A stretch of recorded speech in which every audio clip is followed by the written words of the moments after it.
What's going on, everybody? This is Grand Prix GTP02 here once again, and as you can see by that beautiful blue sky, it is an absolutely beautiful evening here in the northern part of the Houston area. It's actually currently in the upper 50s to low 60s, so actually quite unusual for this time of the year. It is currently November 19th, 2014. And since most of you have been so patient with me through all of my hard times at my job, working as hard as I am and not being able to produce as many videos as you guys would like, I figured I would reward you all today. If many of you may remember, those of the few thousand of you that have watched my personal updates video that I did back in the beginning of October, you guys may remember that I actually kind of gave you a little brief description of my new personal vehicle. Now, since then, I've been kind of bombarded by a lot of people asking me, "Oh, what is your personal vehicle like? Can you show us it more in depth and whatnot?" Well, currently it's got a little bit of a mechanical problem, but don't worry, the parts will be here tomorrow. But anyways, I figured as a reward for all your guys' patience, I would show you my new car. And no, it's not that $60,000 Silverado High Country sitting over there in the corner. Nor is it anything sitting way down there in the parking lot here at my apartment complex. No, my car here is yet another one of those cheap automobiles that I have purchased, like so many of the others that I have bought so many times before. But this one is a very low mileage car. It's a very good running car. And not to mention, it's a car that I actually enjoy, unlike a lot of the other ones where I got sick of it after a few months.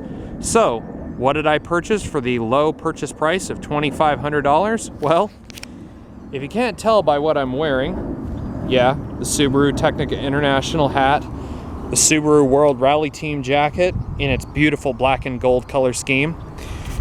You, of course, know that I have a Subaru, but no, it's not an Impreza, it's not anything like that. In fact, most of you may actually be surprised with what I bought. But let's go ahead and get it and quit the chit-chat and show you guys my new personal car. And this is what I have been driving since August of this year. Now, many of you may be kind of shocked.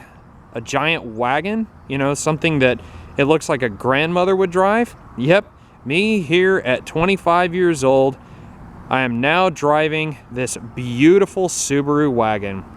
To be specific, what you're looking at here is a 1998 Subaru Outback Limited. Now, the official title is the Subaru Legacy Outback Limited because, of course, the body structure is kind of the same as this particular generation of the Subaru Legacy.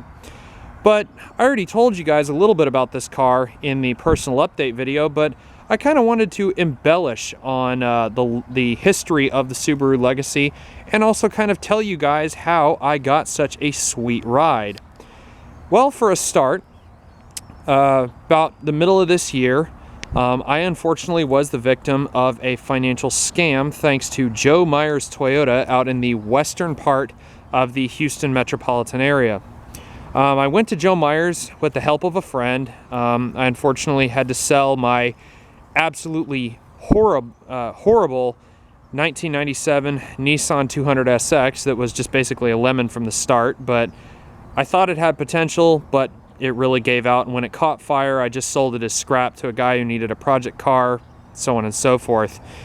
I then tried to purchase a vehicle from Joe Myers Toyota, again with the help of my friend Robert, and he took me to all these different dealers, and finally we ended up at Joe Myers, and we got to looking at a 2005 Chevrolet Cobalt SS Coupe in Arrival Blue Metallic. And it was a pretty good car. I drove it for about a week. And, we had the financing all done, signed the contract, got the warranty on it, so on and so forth. And again, about 8 days later, I get a phone call from Joe Myers. Yep, saying that the deal was inevitably no good, and that I had driven about an hour and a half back home, and that I had to take the car back. Well, this is pretty bad because, I had already signed the contract on it. I had already signed everything. I'd put a deposit down on the car and everything. But yet now they're asking me to bring the car back. Well, basically, I got very pissed off at the dealership because technically that's breaking a legal contract, but nevertheless, I gave the car back and I was like, well, just take my, just give me my deposit. I'll go find something else. Well, after searching through another few car dealers, a few days later, I got a phone call from my dad. I told him the whole situation about what had happened with the Cobalt, and he was very sympathetic. He said, well, that really sucks. And my dad is a very sympathetic, very warm-hearted man, and always tries to help out when he can, but he also wanted me to learn a life lesson. Now, for those of you who don't know me, I do not take handouts. I don't like getting stuff for free. I have always worked my butt off trying to get everything that I can. The only kind of quote-unquote handout I ever got was the 96 Suburban that I inherited from the family way back about 2010, 2011. Anyways, so my dad gives me a call and he says, hey, well, I kind of want to help you buy a cheap set of wheels, something to get you around. And the car would be registered and titled in my dad's name, but I was the one who ended up having to maintain it. Well, the searches went on, and we ultimately went and test drove a few cheap cars, and he gave me a budget of about $5,000. Now, of course, I could find something very, very nice for that price tag, but I found this beautiful red wagon here just outside of Kingwood, Texas, and I took it off the hands of Mr. Daniel Bishop, who actually was selling it after only a few months of ownership. His wife's car had blown an engine and with about almost 300,000 miles on it, and it was actually a newer generation of one of these. So he needed the money and, of course, had to sell his nice little commuter car. He, of course, had another vehicle, too. So technically he had 3 cars, and this one just happened to be the extra.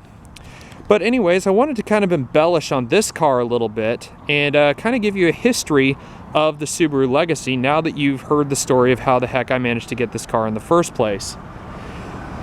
So the Subaru Legacy, from what I've researched, has been in the United States since 1989 to 1990. The Legacy nameplate in its first generation lasted from 1990 until 1994, when it was then replaced by this generation. What you're looking at is a production April of 1998, and this second generation Legacy lasted from 1995 until 1999. The third gen lasted from 2000 to about 2004. Then, of course, you had the fourth generation, which was 2005 to about 2009. Then you had the fifth generation, which lasted from 2010 to 2014. And finally, here for 2015, we are finally seeing the sixth generation of the Subaru Legacy. Now, back in the 90s, the Subaru Legacy came in 3 different body styles. You could have a 4-door sedan, you could have the Legacy wagon, or then you could have this, the Legacy Outback. Now, I don't want you to get confused. The Legacy Outback is a completely different car than a standard Subaru Legacy because it sits higher, the front fascia is quite different, and basically it's a completely different car. This one was a little bit more rugged, off-roady kind of, instead of, an everyday, soccer mom wagon. Now, the base Legacy is known as the Legacy L. Then, of course, you have, the Special Edition, you have the Brighton, and then you have the Legacy GT. Now, the Legacy GT is available as a sedan or as a wagon. And, of course, you could have your choice of several different motors. You could have a 2-liter, 2.2, or the very fast turbocharged 2.5. And then when you get to the Legacy Outback, you really have only 2 different choices. You either have the most basic or the most loaded. What you're looking at here is the most loaded. The Limited is, of course, in a lot of car terms nowadays, the top spec of a whole lot of car brands nowadays. It's not just Subaru that says when you see the name Limited that, of course, you're going to be getting the best of the best. Now, under the hood of this car here sits Subaru's EJ25D 2.5 liter double overhead cam 16 valve horizontally opposed flat 4 boxer engine. Now, I know that sounds kind of like a mouthful, but it's basically the non-turbocharged version of the motor that was in the Subaru WRX, and of course the very lightning fast Subaru STI. Now, I know it has a big hood scoop on it right there, but again, this car is not turbocharged. The reason this is here is because the airbox sits right under this, and then it goes all the way down just behind this right front headlight here. Now, because this car is a production April of '98, it is wearing the ruby mica exterior. There were 2 available shades of dark red for this car, depending on which year you got. This one, of course, the ruby mica is a little bit brighter. Then, of course, you had the winestone red, which came out a little bit later in the production years. And this one is accented beautifully by a sandstone underside. You can get kind of a bright silver, and then of course you have this tannish color. Again, that's sandstone. That's the underside of this car. And for the most part, I mean, it's typically of what you'd expect of a car that's, 17 years old. But despite how this car looks with all its scratches and stuff everywhere, you would not believe that this thing has, are you ready for it, only 120,002 original miles on it. And I'm not kidding.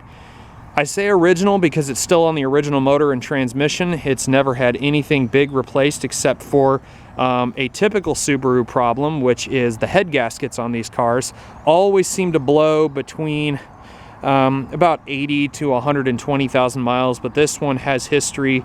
I have a stack of receipts, I'm not kidding, it's about that tall, of services that were done to this car. And 2 other things that make this car rare is the fact that, for one, this is a 5-speed manual Outback. Not to mention, it's a 5-speed Outback Limited, as you can see. And normally a lot of cars like this that you see that are the limited trim are registered as a 4-speed automatic. Now, the automatics are good, but they're just not torquey. I mean, they're just dogs when it comes to the automatic version of this car. If you're gonna find an Outback, try to find a manual, because trust me, you will not regret it. But the other part about this car that makes it rare is that this one is a 30th anniversary special edition. And I can prove that by the badge up here on the front quarter panel, or the front fender. As you can see, that's an original badge on the car.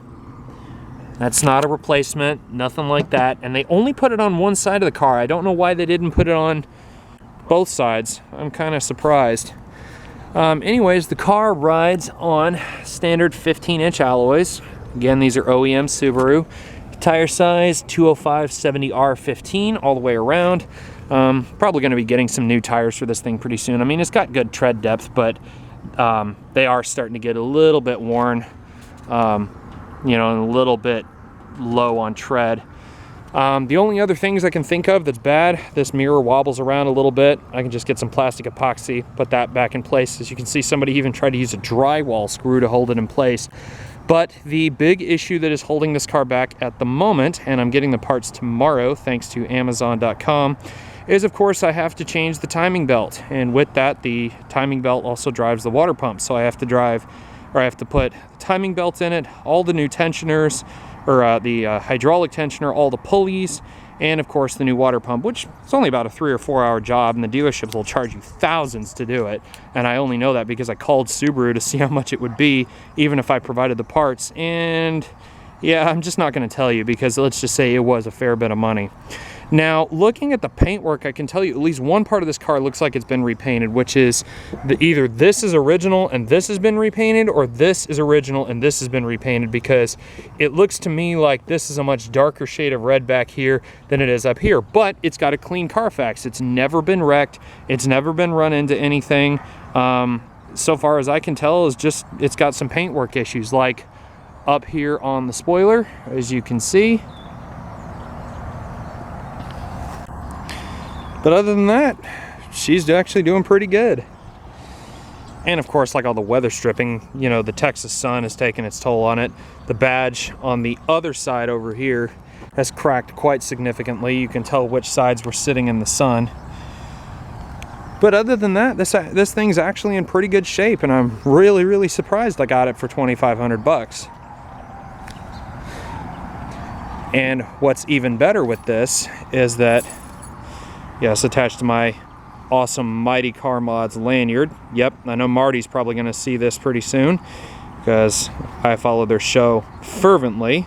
I know he's a big Subaru lover, so grab the keys here. I actually have 3 keys to this thing, including the original one. I'm not sure how well you can see that, but that is the original key to this Legacy Outback.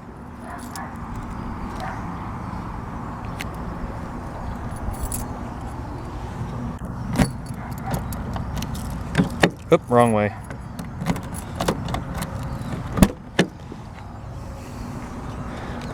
Of course, you got those typical Subaru borderless windows. And because this one is the Limited, it's got a black leather interior. In actually very, very good shape. Does not smell, does not stink. Seats are a good bit firm. I mean, given this car is 17 years old, they've actually aged quite well. The sides of them are still very plush, but the Texas sun has had its way with this seat. And if you look closely, you can actually see the name Outback embroidered in the seat. If you look, let's see if I can see it. You just got to look pretty close. You can see it over on this seat too if you look hard enough. It says Outback in it. How awesome is that? It does also have seat heaters, 2 stages for both sides, driver and passenger, and yes, they do work. You have a heated rear windshield wiper, and that works too. The only interior defect is this small rip. It's actually not even a rip. It's actually the sun has stretched the leather, so it's actually separated. But that's the only defect with this interior. Everything else, all the ruffled leather door panels, they're all still in very, very good condition. The wood trim, with the exception of the part surrounding the air conditioning switches, all of that is original. It's all still in good shape. The door locks all still work. They all still work perfectly. All the windows work, the window locks work, the mirrors work, the headlights, they work, fog lights, they're all good. Cruise control works. I mean, everything on this car works. That's what's so funny about it. And what's also funny is how you can adjust these seats. Get a load of this. So this thing, being a 1998, you would expect it wouldn't have a modern convenience like height adjustment, but pull this thing out here, pull up, and you watch as I can actually adjust the height of the seat. See?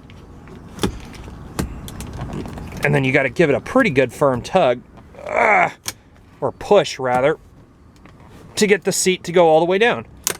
Just like that. You of course got your height adjustment and whatnot too. Take a quick step inside here. Show you the mileage. There you go, 120,002 miles. Still got 3/4 of a tank of gas in it actually. As you can see, this was the part I was telling you about. It's loose, so I mean, really the big problems with this car are cosmetic. I mean, the only big trouble I've had is the water pump. That's the only thing I've had go wrong on this car. Everything else has pretty much been just a breeze. I mean, it does have the typical Subaru oil leaks as well, but those aren't a big deal. The water pump's my main issue. The only other thing is my tunage. Neither my tape player or my CD player work. But again, these are just small inconveniences. I mean, I'm going to be in the process of fixing this car up. I want to get it a new shifter knob and a new shifter boot. They are the original ones, but as you can see, the knob is pretty worn. Same with that big burn or hole right there in the shifter itself. Apart from that, everything else in here just is unbelievably good. You got the sunglasses holder up top, even labeled as Outback. Haven't gotten to the headliner yet, but you can see there's a good few stains in it from certain things, and the vanity mirror here is ripped just a little bit. The lights do work on the vanity mirror. I'm just astonished. And I mean, I even got tilt steering on this thing. Check this out. See? Doesn't telescope, of course. That's too modern for this car. But of course, tilt steering. OBD2 port, fuse box located underneath, hood release, go ahead and pop that for you. So, a little loose, but I mean, it stays in place. Give you a quick look at the rest of the car. Now, I don't want to start it up because of the bad water pump, but I just wanted to show you around. And there you go. Back seat, got my jacks, got some antifreeze. That's where I got my parts from, Gilman Subaru North. Well, at least I got a brand new Subaru thermostat from there. When it comes to this kind of stuff, if it's a big fix, aftermarket may suit it. But if it's small fixes like a thermostat, you want to use typical Subaru parts. It cost me 34 bucks for a new Subaru thermostat, and that's with applicable taxes. I mean, $34 with tax. Then, of course, in the back, being a wagon, it's got a lot of space built into the rear of it. Got the original floor mat here, and it has definitely been well used, but it is still there. I'll probably get a new one pretty soon, I can imagine. A lot of room back there. Love it.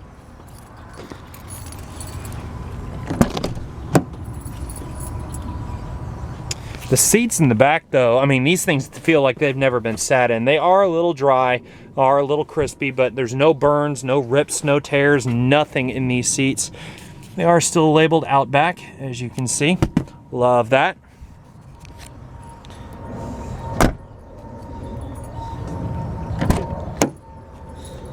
You can hear all those big jets taking off out of George Bush International Airport.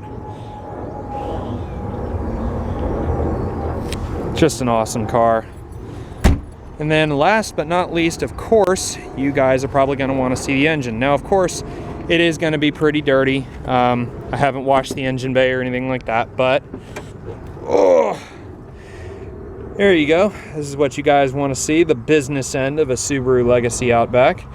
This is Subaru's EJ25D 2.5 liter double overhead cam, 16 valve, horizontally opposed flat 4 boxer engine. Now, of course, I know that sounds like a mouthful, but I'll show you the builder's plate over there. Again, that's what I was telling you about, that big air box. That's where that hood scoop ends up, is right under here, as you can see. Leads off over here. Probably going to put a cold air intake on it because, you know, you can make a little bit more power with those, and they always do seem to work quite well. Other than that, you can see where the coolant was, and I think the coolant is still pretty much pushed to the top. Well, it's kind of drained out of there. It's kind of drained back into the radiator, but before, I mean, it was just almost to the brim. That's how bad it overheated on me, but thank God the head gaskets didn't get destroyed. I can tell you they're right down in there. They're almost brand new, but the timing belt is pretty wet, I ain't gonna lie, so I'm gonna have to replace that. That's no big deal though. And you kind of got to slam the hood. Sometimes it doesn't close all the way. Just like that. See what I mean? Well, there it goes.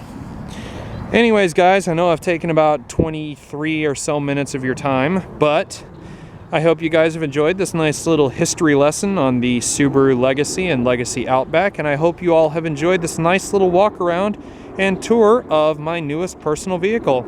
Stay tuned for many more driving videos of this. I will definitely be doing a full review and test drive of this car.